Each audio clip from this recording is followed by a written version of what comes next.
Hey, it's the Ultimate Handyman. Today I'm doing some prep work before I paint my house, and I've been finding all kinds of dry rot on my T111 siding and on my trim boards towards the ground.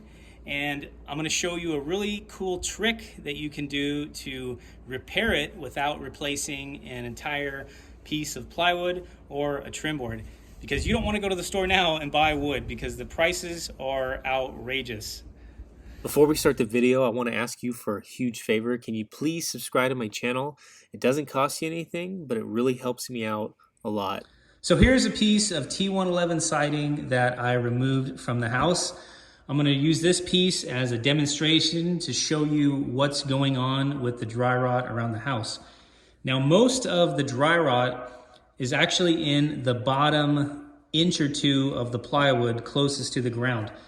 Now I could show you the edge here. It's in really good shape. It's basically brand new, except for the bottom edge.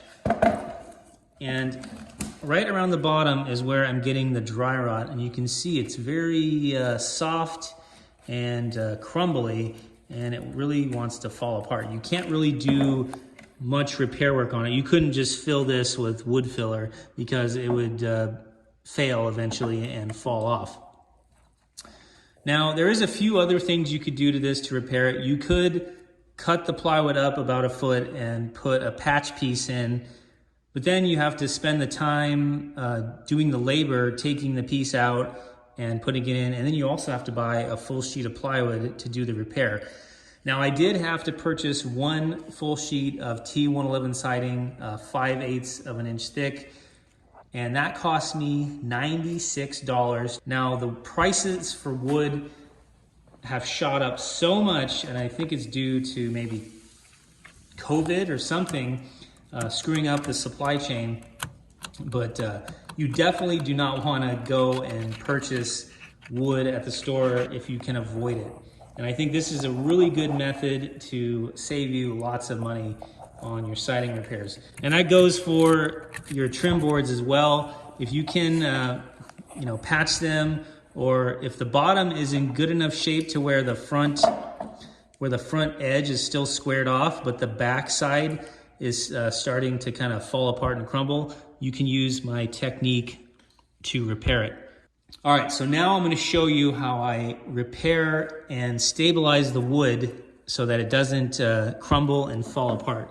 So what I like to use is this super fast, thin super glue. It's a cyanoacrylate glue. Basically, all super glues are cyanoacrylate. And they make three different types. So they've got the thin, they've got the medium, and then they have like the gel. And this one is very, very thin. It will flow into any kind of pores in the wood. And you can actually get this into cracks. It comes with a really small tip on the end of it. It's probably the size, maybe about a 1/16 of an inch, the tip they give you with the glue. And you can get it into those little tight cracks and crevices in your siding and inject the glue into there. Now, another trick I use to inject the glue is I'll take a drill bit, 1/8 of an inch, and I'll drill a 1/8 inch hole, or small, you can go smaller. Let me zoom in. I'll drill a hole kind of every, inch along where the dry rot is, and then I'll take the tip of the super glue and I'll just put it in the hole and inject the glue in there. And that will help to stabilize everything and make it all one piece again so that you can actually work with it. Once it's glued together, you can actually scrape off the paint and loose bits and then use your wood filler if needed to repair any damaged spots like this one here. All right, so now let's inject some super glue in there and show you how it works. I wanted to mention that I bought this super glue on Amazon. I will put a link in the description down below so you guys can purchase some of this for yourself. I actually use this for all kinds of stuff. It works really good. And when you're using this stuff, make sure you wear gloves because you will glue your fingers together if you're not careful. This stuff is some serious glue. So I'm gonna start injecting the glue, and there's my little holes that I drilled. And this is basically what I do to the siding outside. Just like that.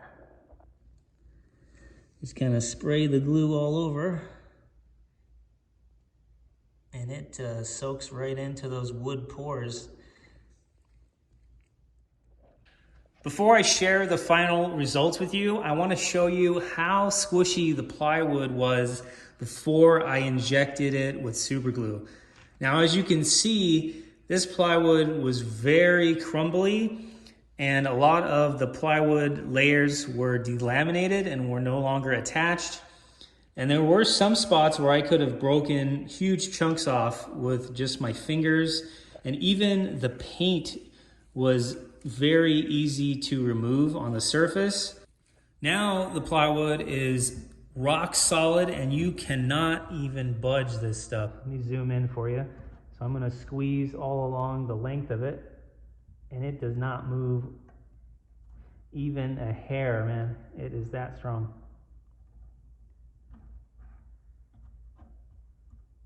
Pretty tough stuff. No crunchiness anymore. Pretty strong. I'm pushing really hard. I'm pushing as hard as I can. Now even the paint has re-adhered to the plywood. Like right here, this piece was, I could have peeled it right off with my fingernail, and I can no longer peel these layers up. So now that the plywood is stabilized, you can go ahead and sand this down. You can, scrape off any loose paint that there is. There's none anymore. And then fill in all of the holes with your wood filler, and then sand everything down and then paint it. And that should save you a lot of time and money doing it this way. All right, so I hope you found this video helpful. If you have any questions, feel free to leave them in the comment section. I'd love to answer any questions that you may have. Also, these videos take me a while to make, and I would really appreciate it if you could like this video and also share it with your family and friends. And while you're at that, can you please ring the notification bell for me so you can be notified when I post my latest videos. And with that said, I want to thank you for watching, and I will see you the next project. And oh yeah, don't forget to check out my other videos right here. All right, I better get back to work. I'm spending too much time on this video.